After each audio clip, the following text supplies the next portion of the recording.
नाज़रीन इकराम, अस्सलामु अलैकुम वरहमतुल्लाहि वबरकातुह। मैं हूँ मुनव्वर सुल्तान और आप देख रहे हैं सफ़ा ऑनलाइन का ख़ास प्रोग्राम रूबरू। आज मेरे साथ मौजूद हैं इंतहाई अहम मेहमान, डिजिटल मीडिया की दुनिया के एक अहम फ़र्द जिन्होंने कम वक्त में बहुत कुछ किया है, जनाब अशरफ बस्तवी साहब, chief editor Asia times news portal. आज हम उनसे बात करेंगे मीडिया से मुताल्लिक़। मीडिया एक ऐसा टॉपिक है जिस कदर बात की जाए कम है, लेकिन आज हम जिस रुख पे और जिस एंगल पे अपनी बात को रखना चाहते हैं वो है मीडिया और मुसलमानों का रवैया।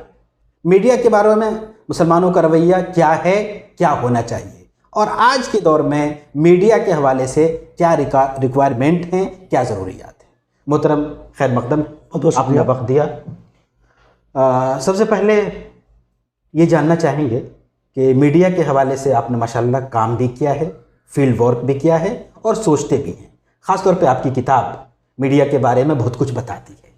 तो मीडिया के बारे में जो मुसलमानों का रवैया है, एक तरफ मीडिया से क्या परेशानी है, हर मजलिस में, हर दानिश्वरों की गुफ्तगू में ये मौजू ज़रूर होता है कि मीडिया में ये नहीं, वो नहीं, मुसलमानों की पोजीशन ये है। दूसरी तरफ अगर अमली बात करें तो आज तक तजावीज़ से आगे बढ़कर प्रैक्टिकल में अच्छी पोजीशन में हम कोई चीज़ नहीं देखते हैं। इनफरादी कोशिशें सर आँखों पे, लेकिन कोई इज्तिमाई कोशिश कम से कम हम अपने मुशाहिदे में नहीं देखते हैं। आप किस अंदाज से देखते हैं इस रवैये को? बहुत शुक्रिया आपका मुनव्वर सुल्तान साहब, आपने मुझे मौका दिया अपने चैनल सफ़ा ऑनलाइन पर, इसके लिए आपका बेहद शुक्रिया। जैसा कि आपने मुझे सवाल किया कि मैं क्या सोचता हूँ मीडिया के बारे में, और ये ऐसा क्यों नहीं हो पाया कि बातें बहुत हुईं और तजावीज़ पेश की गईं, डिस्कशन हुआ, लेकिन वो मीडिया का कोई मौसर एक तरह से टूल हमारे पास हिंदुस्तानी मुसलमानों के पास कम से कम नहीं बन पाया। मैं जहाँ तक समझ पाया हूँ, जो मेरी अपनी स्टडी है, 22 साल मैंने इस जर्नलिज्म के मैदान में मेरे मुकम्मल हो गए। असल में मीडिया एक ऐसा सब्जेक्ट रहा है मुसलमानों के दरमियान, इसको जो एक तरह से लहू लहब के हिस्से में रखा गया। जैसे अब अखबारात को पढ़ना, ख़बरों पर जाना, टीवी देखना, और टीवी तो एक ज़माने में पूरी तौर पर बैन था सोसाइटी के अंदर। जो मजहबी सोसाइटी हुआ करती थी उसे लहू लहब का टूल कहा जाता था। अब आज बदले हुए दौर में हर शख्स के मोबाइल जेब में स्मार्टफोन है और सामने रख कर के वो नमाज़ पढ़ रहा है, ठीक है, और उससे कहीं ज़्यादा उसके अंदर ख़तरात और तरह की जो चीज़ें पाई जाती हैं। लेकिन ऐसा अब हुआ है और अब ज़्यादातर लोग इस पर बात करने लगे हैं। तो मैं जो जहाँ तक जान पाया हूँ कि इसमें असल में जो मजहबी तबका हमारा रहा, मगर मेरी कोई बात आपको बुरी लगे तो माफ़ी चाहूँगा, जो मेरा ऑब्ज़र्वेशन ये है कि इसको मजहबी तबके की जानिब से एतमाद हासिल नहीं हुआ, एतबार हासिल नहीं हुआ सोसाइटी में। तो जब उनकी तरफ से एतबार हासिल नहीं हुआ, उस पर हमेशा तनकीद की जानी रही, उसको कभी कोई सब्जेक्ट समझा नहीं गया ज़रूरी, जिसकी वजह से एक आम मुसलमानों के दरमियान ये धारणा पैदा हुई कि साहब ये हमारे काम करने की चीज़ नहीं है। और जबकि आप वक्त के साथ साथ देखें अगर, तो मीडिया एक ऐसा टूल बन गया दुनिया के लिए कि जो आज की शाम की 9 बजे की बुलेटिन में प्राइम टाइम में डिस्कशन होता है, अगले 24 घंटे तक पूरा मुआशरा उस पर डिस्कस कर रहा था, मनफी या मुस्बत। ठीक, मुसलमानों को बहुत पहले, मैं वहाँ तक मैं एक आलिम तो नहीं हूँ, लेकिन मैंने जो समझा है दीन को और इस्लाम को और इस्लामी तारीख़ को, कि अल्लाह के रसूल सल्लल्लाहु अलैहि वसल्लम को जब दावत दी गई अल्लाह ताला की तरफ से कि आप जाओ मक्का के लोगों को बताओ कि मैं रसूल हूँ, मैं, और तौहीद की दावत दो, तो मक्का की पहाड़ियों पर गए और वहाँ खड़े होकर के उन्होंने सदा बुलंद की। ठीक, अब वहाँ से वो बता रहे हैं कि साहब मक्का वालों सुनो, तो इसका मैं वहाँ से ये मतलब लेता हूँ कि वो मक्का की पहाड़ी उस वक्त का मास कम्युनिकेशन का एक टूल था जो उन्हें सुझाया गया और बताया गया, और उन्होंने वहाँ से जाकर के बात की। वक्त के साथ साथ ये टूल बदलते रहे, टीवी में, अखबार में, रेडियो में हमारे तक पहुँचे हैं। आने वाले दिनों में डिजिटल हो गया और आगे आने वाले दिनों में AI इंटेलिजेंस आने जा रही है, उसमें हो जाएगा। अब उस पर बातें शुरू हो गई हैं। तो मैं जहाँ तक समझ पाया कि इसमें कहीं ना कहीं कन्फ्यूज़न रहा, और चूँकि इस दौर में भी और हमेशा से मुसलमानों के एक बड़े तबके पर हमारे जो मजहबी लीडर्स हैं उनका एक असरात रहा है। मकातिब फ़िक्र के लोग सबके अपने अपने असरात रहे हैं। उन्होंने जिस चीज़ को डू कहा उसकी तरफ लोग बढ़े, जिसे डोंट कहा या उस पर चुप रहे, उससे दूर रहे हैं। तो इसका भी असर कहीं ना कहीं जिम्मेदारी उन्हें कबूल करनी पड़ेगी। मुआशरे को समझा नहीं पाए, बता नहीं पाए, उनको आगे बढ़ा नहीं पाए। मुस्तफ़ी साहब, मैं थोड़ा सा इख्तलाफ करूँगा। बिल्कुल सही है जी। मजहबी तबके का एतबार नहीं रहा, माजी की बात कहें तो हम कह सकते हैं, इसकी गुंजाइश है। ठीक है। गुज़श्ते 2-3 दहाइयों में हम देखेंगे तो जो भी मजहबी ग्रुप्स हैं, मजहबी इदारे हैं, मीडिया में वो खासे दखील हैं, जाते भी हैं, इस्तेमाल भी करते हैं। उनके मतलब बड़े बड़े जलसे लाइव चैनलों पे कवर भी होते हैं। एक ये है। दूसरा, अब जो मेंटलिटी है उलमा की, कम से कम इस वक्त, वो तकरीबन, अब एक आध परसेंट अलग हो तो अलग बात है, वही समझते हैं कि मीडिया जहन साजी का सबसे बड़ा जरिया है, ब्रेन वाश का। और ये हकीकत अब आम हो चुकी है, अब ये ढकी छुपी नहीं है। तो इस तनाजुर में तनहा ये कहना कि उलमा का तबका या मजहबी तबके का एतबार नहीं रहा, एतमाद नहीं रहा, इसलिए नहीं हो सका, एक तो हमें ये चीज़ सही नहीं लगती। दूसरी चीज़ कि मीडिया एक बिजनेस भी है। ठीक है। जिस तरह मुसलमान बहुत से बिजनेस में हैं, मीडिया को एज ए बिजनेस क्यों नहीं लिया गया, इसको क्यों छोड़ा गया? यहाँ तो उलमा रुकावट नहीं होंगे। नहीं, ठीक है, आपकी बात जो है, आपका इख्तलाफ, लेकिन मैं यहाँ फिर आपसे एक मरतबा इख्तलाफ करूँगा। जैसा कि आपने कहा कि उलमा ने जो है इस पर कोई गुज़श्ता 30 साल के अंदर ऐसा नहीं किया। आपको मैं अभी कहता हूँ, अगर आप प्रोग्राम के फारिग होने के बाद हमारे कुछ वेबसाइट्स पर जाएं, फतवा दारुल इफ्ता पर अगर जाके आप देखेंगे तो मैंने खुद पढ़ा है। और मैं इसके अलावा मैं कहूँ कि जो फ़िक़्ह एकेडमी है, उसके सालाना जलसे की किताबें निकलती हैं, और वो साल के जो बहुत ही गर्मा गर्म मौज़ूआत होते हैं, उस पर वो फतावे और मशवरे आते हैं। उसमें आप मीडिया के कॉलम में आप जाके देखिए, मेरे पास 2 किताबें मौजूद हैं, कि वहाँ वो चुप हैं कि उस ऑनलाइन लाइव रिकॉर्डिंग की जाए या उसको रिकॉर्ड करके बाद में रिकॉर्डेड एडिट किया जाए या क्या किया जाए। तो कुछ लोग उसमें कह रहे हैं कि लाइव रिकॉर्डिंग दुरुस्त है, कुछ लोग कह रहे हैं नहीं रिकॉर्डेड दुरुस्त है, कुछ लोग कह रहे हैं कि नहीं दोनों सही नहीं। आज की तारीख 21 का मैं की किताब बताऊंगा। तो ये जो चीज़ें हैं, मैंने बहुत गौर से देखा है। दारुल इफ्ता की वेबसाइट पर चले जाइए, दर्जनों फतवे आपको मिलेंगे कि ये रिकॉर्डिंग सही नहीं है। और उसी कैंपस में बिल्कुल, मैं अब वहाँ पर आता हूँ, उसी कैंपस में जहाँ मस्जिद रशीद है, जहाँ पर लाइव खुतबे रिकॉर्डिंग हुए हैं, उनके उलमा की तंजीम है, वो अपने लाइव कॉन्फ्रेंसेस करते रहे हैं। लेकिन मैंने उनसे सवाल पूछा था एक रिपोर्ट लिख करके कि आप ये क्यों करते हैं कि यहाँ फतवा लगाते हैं, उसके बाद आप रिपोर्टिंग और रिकॉर्डिंग सारी चीज़ें खुद करते हैं, तो ये कम्युनिटी को कंफ्यूज क्यों करते हैं? कोई एक चीज़ कीजिए, या तो मना कर दीजिए परमानेंटली, तो आप खुद भी मत आइए, और अगर आइए तो ऐलान कीजिए कि आप सब लोग आइए। ठीक है। दूसरी बात, बिजनेस की जहाँ तक बात है, मीडिया को अब बिजनेस बना दिया गया है और वक्त के साथ साथ। लेकिन अगर आप देखें, मीडिया एक सोशल वर्क है। जी। जब आप उसे बिजनेस कह देते हैं तो उसमें नफ़े नुकसान की बात होती है।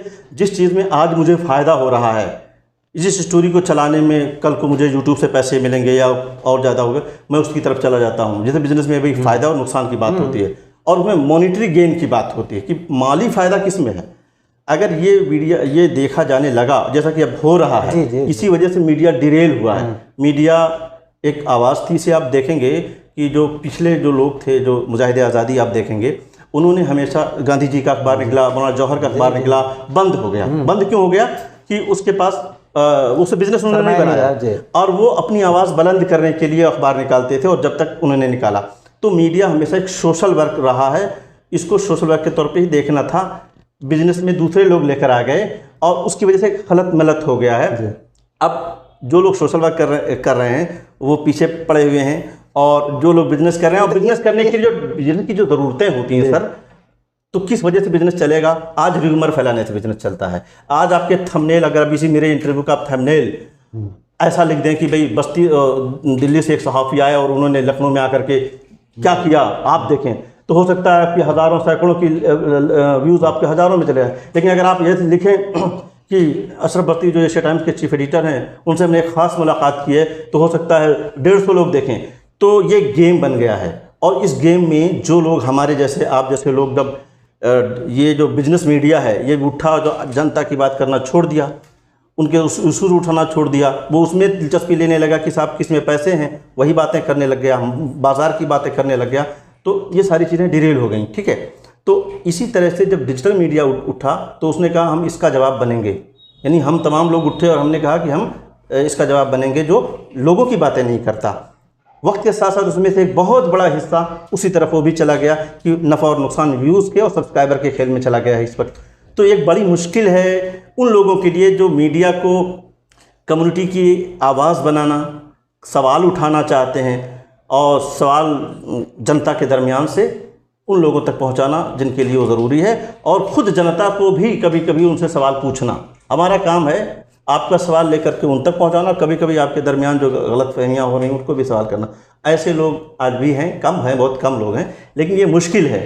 तो मैं यहाँ पर इस तरह से आपको ठीक है, ये बात बहरहाल एक ऐसा मौजू है जिस पे राय अलग अलग हो सकती है। जी बिल्कुल। लेकिन मैं असलन ये सोचता हूँ कि काम क्यों नहीं हुआ, एक बड़ा अहम सवाल है। रीज़न जो भी हो, लेकिन काम होना चाहिए, चाहे वो बिज़नेस के पर्पज़ से कोई करते, सोशल वर्क के पर्पज़ से कोई करते, मजहबी नुक्ता नज़र से करते, या इस सब के अलावा कोई और मकसद होता उनके सामने, ये काम करते तो आज सूरत हाल ये नहीं होती। लेकिन बहरहाल ये बात है जिस पे मौजूद जिस पे बात करनी चाहिए। हम थोड़ा सा आगे बढ़ते हैं। ठीक है। आज मीडिया सबसे बड़ा टूल है हर काम के लिए। बिल्कुल। यानी यूँ कहें कि तारीख को बदलने के लिए, मोड़ने के लिए, चेंज करने के लिए सबसे बड़ा टूल है। तो क्या इस टूल को मुसलमान को इख्तियार नहीं करने चाहिए? सब बहुत आगे बढ़ करके इख्तियार करना चाहिए। मैं बारहा कहता हूँ, मेरी जो किताब आई है कॉर्पोरेट मीडिया एक जायज़ा, उसमें मैंने जो जायज़ा लिया है गुज़िश्ता 10 साल के मीडिया के उन रिपोर्टों को दिया है कि जिसमें मीडिया ने इशूज़ के साथ खेल किया है, डिरेल किया है और डिस्कशन को डिस्टर्ब किया है। तो उसकी ज़िम्मेदारी वो अपने तौर पर अपना काम कर रहा था, और उसके लिए मैंने जो है रिसर्च किया और ये बताने की कोशिश की उस तबके को जिसके साथ ये खेल हो रहा है कि देखो, जब तुम्हारे पास नहीं होगी ये चीज़, टूल तुम्हारे हाथ में नहीं होगा, दूसरों के हाथ में होगा, तो अपने तौर पर खेलेंगे, करेंगे और आप उसका शिकार बनेंगे। आपको इसका हिस्सा खुद बनना चाहिए, इनिशिएटिव लेना चाहिए। और आप कब तक कहते रहेंगे कि साहब हमारे पास एक मौसर मीडिया नहीं है।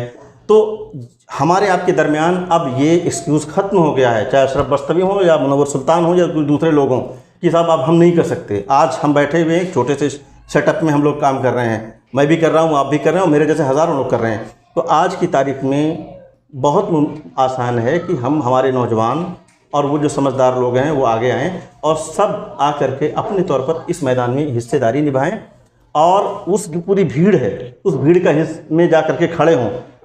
उस चौक पर, जिस चौक से आपके ख़िलाफ़ ऐलान किया जा रहा है या इस्लाम के ख़िलाफ़ बार बार हम कहते हैं कि साहब गलतफहमियाँ फैलाई जा रही हैं, तो अच्छी चीज़ें, हेल्दी चीज़ें वो प्रोड्यूस की जाएं, लिखी जाएं और उसी चौराहे पर ले जाके खड़े होकर के वहाँ से बताया जाए। 10 लोग सुनेंगे, लेकिन 10 लोगों का कन्फ्यूज़न दूर होगा। हम क्या करते हैं कि हमारी कौन सुनेगा, हमारी आवाज़ बहुत कम है, बड़े बड़े चैनल हैं, बड़े बड़े लाखों के सब्सक्राइबर के लोग हैं, ऐसा कुछ नहीं है। आपका मेरा काम है अपने हिस्से की दिया जलाना, बस। हम पहले ही दिन NDTV और आज तक और ABP न्यूज़ बनने लगते हैं, जल्दबाजी भी हमें ले डूबी है। चैनल बने हैं 1995-96 के दरमियान, 92 के दरमियान दिल्ली से अल हिंद न्यूज़, फलक TV के नाम से कुछ चैनल की कोशिशें हुई और भी आगे पीछे होती रही हैं, लेकिन वो जल्दबाजी में कि आज ही कायम किया और कल को हम NDTV बन जाएं। NDTV को NDTV बनने में 30 साल लगे, तो एशिया टाइम्स को अगर NDTV बनना है तो 50 साल का वो टारगेट लेकर के चले। मुनव्वर सुल्तान को अगर बनना है तो 40 साल का टारगेट लेकर के। ये जो हमारे दरमियान, हमारे दिलों में जल्दबाजी है ना कि आज दरख्त लगाएं, कल को मैं उसका फल, यही जल्दबाजी हर मैदान में हमें ले डूबी है। मीडिया के मैदान में जो इनिशिएटिव्स लिए गए, ऐसा नहीं है कि हम लोग पहली बार कर रहे हैं, लोगों ने किया, उनका प्लानिंग, माइक्रो प्लानिंग नहीं की गई, टारगेट नहीं तय किए गए और सब्र नहीं किया गया, जिसकी वजह से वो चीज़ें हो नहीं पाई, और हुई तो टूट के ख़त्म हो गई। तो फिर एक नेगेटिव मिसाल कायम हो गई कि साहब नहीं कर सकते, मुसलमान कर ही नहीं सकते। आज की तारीख़ में केरला से मीडिया वन के नाम से मलयालम में एक चैनल, आपने खबर सुनी होगी कि सुप्रीम कोर्ट ने उसको दोबारा रिन्यू करने का आदेश दिया। वो चैनल केरला का चैनल है, मलयालम में है और केरला के तमाम लोगों का चैनल है, लेकिन वो मुसलमानों द्वारा मैनेज किया जाता है, सबकी खबरें दिखाई जाती हैं। हम चैनल शुरू करते हैं तो हम सिर्फ अपनी ख़ास खबरें दिखाते हैं। हम क्यों नहीं दिखाते कि हिंदुस्तान में जो एक बड़ी आबादी, हिंदुस्तान की एक कसीर आबादी है, उसके अपने सोशल इशूज़ क्या हैं, उसके अपने मजहबी मामलात क्या हो रहे हैं, उनके यहाँ तीज त्यौहार के जब मौके आते हैं तो हम पड़ोसी होने के नाते क्या हमें नहीं मालूम होना चाहिए कि दिवाली और होली में उनके यहाँ क्या होता है, खुशी और गम के क्या मौके हैं। हम दाई उम्मत होने के नाते हमारी जिम्मेदारी है कि उनकी खुशी के मौके पर हमको उनको ग्रीट करें, और जब हमें मालूम ही नहीं होगा तो क्या ग्रीट करेंगे। एशिया टाइम्स से मैंने शुरू किया था, तो मैंने इस तरह के त्योहारों की डिटेल खबरें देना शुरू किया, तो मुझे लोगों ने तनकीद का निशाना बनाया, क्या तुम इसलिए खोले हो कि तुम होली की खबरें दोगे, क्यों नहीं देंगे। तो यही चीज़ अगर होगी कि हम अपनी खबर खुद लिखेंगे, खुद ही पढ़ेंगे, उस तरफ भी यही होगा, तो कैसे कन्फ्यूजन। तो दाई उम्मत होने के नाते हमको कुंतुम खैर उम्मतिन उखरिजत लिन्नास का जो फार्मूला कुरान ने हमें दिया है, हमारे हर काम में वो नज़र आना चाहिए। लिल मुस्लिमीन और लिल मसलक तक हम आ गए, लिन्नास तक नहीं गए, तो यहाँ तक ये चीज़ थोड़ा ब्रॉड करना पड़ेगा। मीडिया की बात कर रहे हैं हम लोग, एक बड़ी ऊंचाई के साथ गुफ्तगू हो रही है, लेकिन आज के दौर में सोशल मीडिया ने बड़े निचले सतह तक हर एक को हाथ में माइक पकड़ा के सहाफ़ी बना दिया है। बिल्कुल मैं समझता हूँ और सब लोग ये समझते हैं कि ये इतना गोल्डन चांस है तमाम हिंदुस्तानियों के लिए, ख़ास तौर पे मुसलमानों के लिए, कि अब ये शिकायत नहीं होनी चाहिए कि हम कैसे करें। बिल्कुल। लेकिन इसके बावजूद आज हम वहीं पे हैं। तो अब आपसे समझना ये है कि किस तरह इस मीडिया को, यानी social media as a media, Muslim नौजवान इख्तियार करें और मौसर आवाज़ बने। जो कमी है उसको अगर दूर करना चाहें आज की डेट में, तो शक्ल क्या हो सकती है? देखिए, बहुत आसान है, वहीं पर वो अवेलेबल है, वही यूट्यूब है जिस पर हर तरह की वीडियोस आपको मिलती है, फ़न की मिलती है, फिल्में मिलती हैं, इन्फॉर्मेशन की मिलती है, लर्निंग कोर्सेज बहुत अच्छे अच्छे लोग चला रहे हैं। आप खुद जो है मीडिया का कोर्स चला चुके हैं, और मुझे अच्छी तरह मालूम है कि अच्छे खासे तलबा ने उसमें शिरकत की। जाहिर सी बात है, जिनकी दिलचस्पी थी उन्होंने शरीक हुए, तो उनको रिपोर्टिंग का और तमाम चीज़ों का, डिजिटल का, इसके तो हमारे लोग जो आते हैं ना, माइक हर हाथ में है, मोबाइल है तो माइक है। तो असल में दुश्वारी ये है कि वो ट्रेनिंग जो एक छोटा सा पार्ट है, प्रोफेशनल ट्रेनिंग, आप मोजो को कैसे इस्तेमाल करेंगे, तो उसकी कुछ नॉर्म्स हैं, माइक आपका कैसा हो और एडिटिंग आप कैसे करें, और दूसरे सहाफ़त के जो उसूल हैं, एथिक्स हैं। आप कोई ख़बर बनाते वक्त या किसी की बाइट लेते वक्त आप क्या करेंगे कि एक तरफ़ा तौर पर आपके पास किसी ने दे दिया इन्फॉर्मेशन, तो आप फ़ौरन जो है उसको चला देंगे, या क्रॉस दूसरी पार्टी उससे भी आप बातचीत करेंगे। तो ये जो बुनियादी एथिक्स है कि किसी के ख़िलाफ़ अगर खबर लिख रहे हैं, कोई इन्फॉर्मेशन आप तक पहुंची है, तो आपको कैसे क्रॉस चेक करेंगे, या ये भी हमें जो है ये समझना होगा कि कुरान करीम में जो एक जगह कहा गया है कि जब तक, मैं उसको मफ़हूम बता रहा हूँ कि जब कोई खबर आप तक पहुँचे तो तस्दीक कर लिया करो। तो हम मुसलमान होने के नाते एक सहाफ़ी होंगे तो हमारी जिम्मेदारी बुनियादी तौर पर बन जाती है। अब यहाँ से मेरे ध्यान में एक बात आती है कि मुसलमानों का तो वो होना चाहिए था, न्यूज़ एजेंसी होनी चाहिए थी। आज रॉयटर और एफपी और एपीटीएन, ये तीन दुनिया की बड़ी एजेंसियाँ हैं। एक एपीटीएन वीडियो एजेंसी है और रॉयटर एफपी टेक्स्ट एजेंसी, पूरी दुनिया को खबरें प्रोवाइड करती है। ठीक, हमारे पास पूरी दुनिया के कोई अब 60 मुल्क हैं, लेकिन कोई एजेंसी हमारे पास नहीं है। ये हमारे पास एजेंसी होनी, इस उसमें आयत में ये हम लोगों को कहा गया था कि तुम एजेंसी बनाओगे, तुम दुनिया के लिए इंफॉर्मेशन शेयर करने का ज़रिया बनोगे, तुम्हारी मुसद्दिक, और तुम ऐसा करोगे, जब करोगे तो ऐसी खबरें दोगे। तो मुझे लगता है कि इस तरह से सोचना चाहिए। और दूसरी बात यह है कि टूल्स का इस्तेमाल सही करना जान लें, इथिक्स जान लें, और ख़ास तौर से म्यूजिक के ज़माने में अब ये नहीं कहा जा सकता कि ये नहीं हो सकता, वो नहीं हो सकता, क्योंकि बड़ी आसानी से काइन मास्टर, पावर डायरेक्टर, दीगर किस्म के सॉफ्टवेयर आ गए हैं। मोबाइल से आपने शूट किया, आप वहीं आप एडिट कीजिए और अपलोड कर दीजिए, और चलते चलते बहुत सारी ऐसी चीज़ें हैं कि आप जहाँ हैं वहीं से ग्राउंड रिपोर्ट, मैं खुद करता हूँ, जहाँ रहता हूँ वहाँ से ग्राउंड रिपोर्ट करता हूँ। तो आसानियाँ मेरे को 10 गुना बढ़ गई हैं, पहले ऐसा नहीं था। अब ये है कि उन तमाम लोगों को जो लोग काम कर रहे हैं, एक बहुत अहम जिम्मेदारी मेरी और आपकी भी आती है। हम लोग पहले से काम कर रहे हैं तो हमारी जिम्मेदारी है कि वो जो लोग हैं उन तक रीच आउट किया जाए, उन्हें किसी न किसी दर्जे में जो लोग ट्रेंड हैं, प्रोफेशनल ट्रेनिंग है, उनका ओरिएंटेशन ज़रूरी है। मुसलमानों की या कोई रिपोर्टिंग करते वक्त वो दयानतदारी और ईमानदारी का पासो लिहाज करें, तो उनका ओरिएंटेशन ज़रूरी है। कैसे आप करेंगे? जिनकी प्रोफेशनल ट्रेनिंग नहीं है उन्हें प्रोफेशनल ट्रेनिंग दी जाए। ओरिएंटेशन ज़रूर है कि भाई वो जानते हैं दीन और सच्चाई जानते हैं, लेकिन वो ओरिएंटेशन और प्रोफेशनल ट्रेनिंग नहीं होने की वजह से वो उस तरह से पेश नहीं कर पाते चीज़ों को, तो उनको प्रोफेशनल ट्रेनिंग की ज़रूरत है, ओरिएंटेशन की ज़रूरत। अगर ये दो चीज़ें मिला दी जाएँ, हमारे पास एक बहुत बड़ी तादाद इस वक्त सोशल मीडिया पर मौजूद है, डिजिटल मीडिया पर मौजूद है, अच्छा कर रहे हैं, बहुत मौसर कर रहे हैं, मिलियंस में हमारे सब्सक्राइबर भी लोगों के पास हैं। बस उनका ओरिएंटेशन और प्रोफेशनल ट्रेनिंग दे दी जाए तो वो बड़ी आसानी के साथ मौसर तरीके से वो कम्युनिकेशन जो सोसाइटी का है वो पहुंचा सकते हैं और एक आवाज़ बन सकते हैं, और आवाज़ हैं आज भी। एक आखिरी सवाल, सोशल मीडिया ज़रूरत है, जी। बिजनेस है, समाज सेवा है, मिल्लत की आवाज़ है, सब कुछ है। इसके लिए एक ट्रेनिंग का निज़ाम हमारे पास क्या होने की ज़रूरत नहीं है, जिससे नौजवानों को जो इस सलाहियत के हों उनको एक मुनज़्ज़म अंदाज में लाया जाए। बिल्कुल ट्रेनिंग की ज़रूरत है और बहुत ज़रूरत है। पहले कुछ लोग आते थे यूनिवर्सिटियों में जो बीए करने के बाद मास कम्युनिकेशन में एमए करते थे, वही आगे चल करके मीडिया में आते थे, ठीक है। अब तमाम लोग मीडिया में आ रहे हैं, लेकिन वो ट्रेनिंग ना होने की वजह से ये जो कमियां हम लोग गिनवा रहे थे, उसकी वजह से उनकी प्रोफेशनल उनकी ओरिएंटेशन नहीं होता, जिस वजह से प्रोडक्शन तमाम चीज़ें मुतासिर होती हैं। ज़रूरत है कि लखनऊ हो, दिल्ली हो, हैदराबाद हो, ऐसे जो तंजीमें हैं काम कर रही हैं, वो कम से कम अपने यहाँ इस तरह के जो ऑनलाइन कुछ जर्नलिस्टों से बाकायदा इम्पैनल करके 10 लोगों से आपने दिल्ली में इम्पैनल कर लिया और यहाँ बैठ करके ऑनलाइन उनकी ट्रेनिंग कर सकते हैं।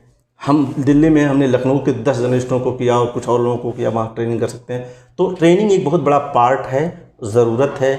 आने वाले दिनों में इसी ट्रेनिंग के ज़रिए से आप जो चाह रहे हैं, जो नतीजा चाह रहे हैं ना, तभी मिल पाएगा, वरना चीज़ें आती रहेंगी और हर 10 साल के बाद मैं और आपकी जगह कोई दूसरा बैठा होगा, यही सवाल टॉपिक चल रहा होगा। जी, बहुत शुक्रिया, जज़ाकल्लाह। नाजरीन, आप देख रहे थे सफ़ा ऑनलाइन का ख़ास प्रोग्राम रूबरू, और आज मेरे साथ मेरे मेहमान थे अशरफ बस्तवी साहब। आपने अपने तजर्बात शेयर किए और मीडिया जैसे अहम और हसास मौजू पे ये बताने की कोशिश की कि आज के वक्त में मीडिया को एज ए टूल इस्तेमाल करना है तो हमें क्या करना चाहिए। हमें अपने रवैये में भी तब्दीली इख्तियार करनी है और जो प्रोफेशनल तकाज़े हैं, ख़ास तौर पर ट्रेनिंग, इसको भी इख्तियार करने की ज़रूरत है। अगर ऐसा किया तो बहुत सी तब्दीली हम आइंदा देख सकेंगे। तो इसी के साथ हमें दीजिए इजाज़त। बहुत बहुत शुक्रिया, जज़ाकल्लाह, अल्लाह हाफ़िज़।